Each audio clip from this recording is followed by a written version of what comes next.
I used to believe my greatest strength was being easy to love, low maintenance, agreeable, the one who never caused problems, the one who smoothed over arguments and absorbed tension like a sponge dropped into a storm. People describe me as calm. What they meant was quiet about my own needs. I didn't notice the pattern right away. It hid inside ordinary moments. Someone asked for a favor and I said yes while my chest tightened.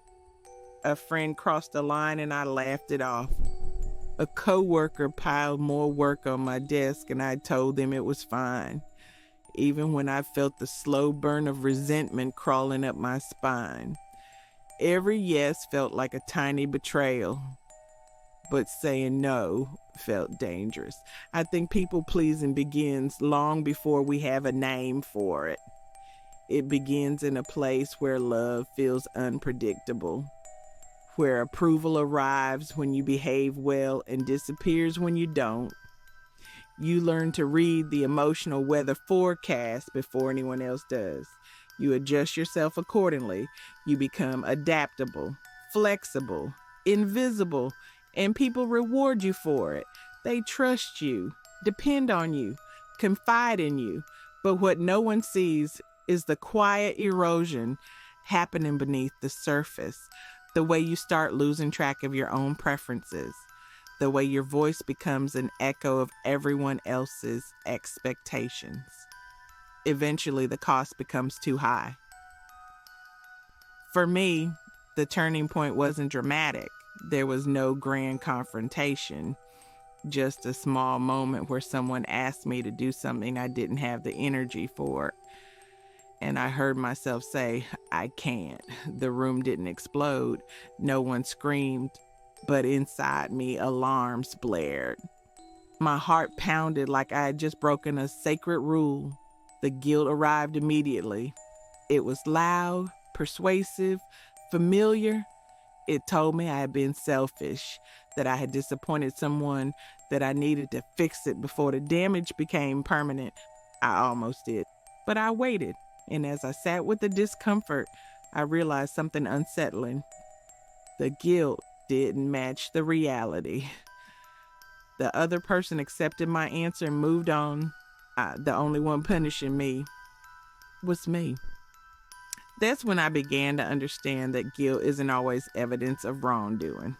Sometimes it's a relic, a leftover emotion from a time when boundaries felt unsafe. My brain had learned that approval equaled survival, so every boundary felt like stepping into exile.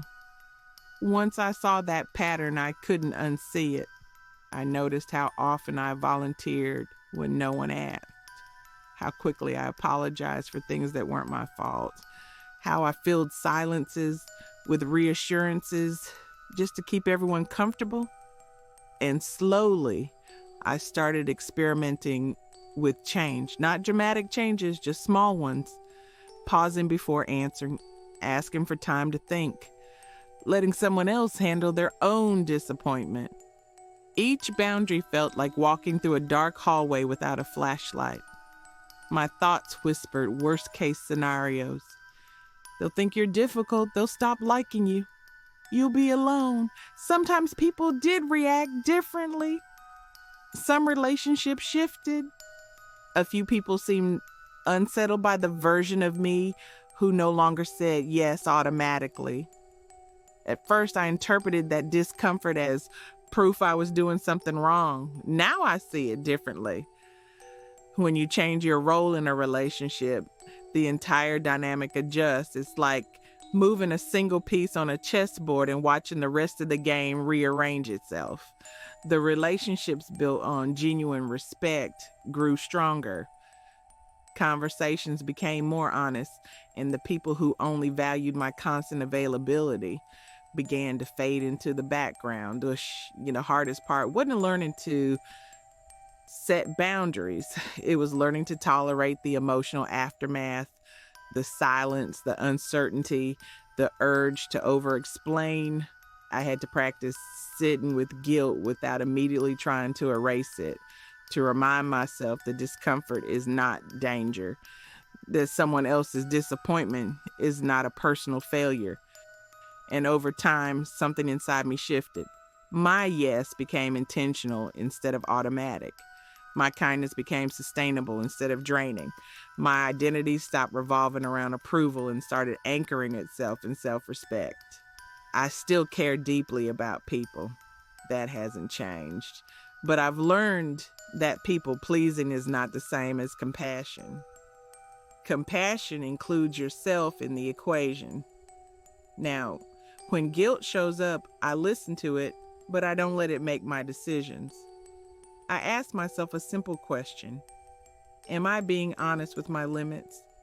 If the answer is yes, I allow the discomfort to exist without retreating, because I've discovered something quietly revolutionary. Every boundary I set is a promise to myself that I will no longer disappear just to keep the peace. And for the first time in years, I feel something I used to chase in everyone else's approval. I feel whole